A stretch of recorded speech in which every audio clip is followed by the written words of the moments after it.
UGTRB Maxல Unit 3ல application of Laplace transformல இருந்து ஒரு question. d square y by dt square plus 6 into dy by dt plus 5y is equal to e to the power minus 2t. என்னென்ன boundary values கொடுத்திருக்காங்க? y ஓட value 0 no, y ஓட value எல்லாமே 1ன்றது தான் boundary value. when tங்கிற அந்த parameterோட value 0வா இருந்துச்சுன்னா L of y ஓட value என்னங்கிறது தான் நமக்கான question.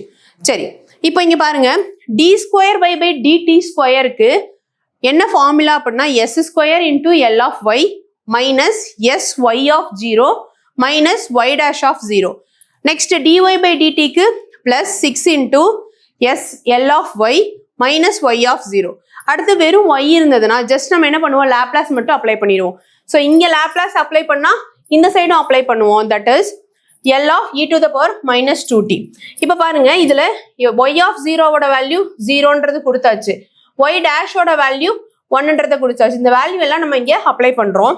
therefore s square L of y minus 1 plus 6 L of y, ஏன்னா y of 0 ஓட வேல்யூ 0 தான், plus 5 into L of y. இதோட value Laplace of e to the power minus 2t ஓட value 1 by s plus 2. இதுல ஃபுல்லா நீங்க solve பண்றீங்க. இதுல இருந்து ஃபுல்லாவே நம்ம என்ன பண்றோம் அப்படின்னா L of y common out எடுக்கிறோம். காமன் அவுட் எடுத்துட்டா s square plus 6s plus 5 minus 1 தனியா அந்த சைடு இருக்கும். அதை நான் என்ன பண்றேன், இந்த மைனஸ் 1 இருக்கு இல்லையா, இதை அந்த சைட் கொண்டு போனோம்னா நம்ம பிளஸ் 1ன்னு கன்வெர்ட் பண்ணிக்கலாம்.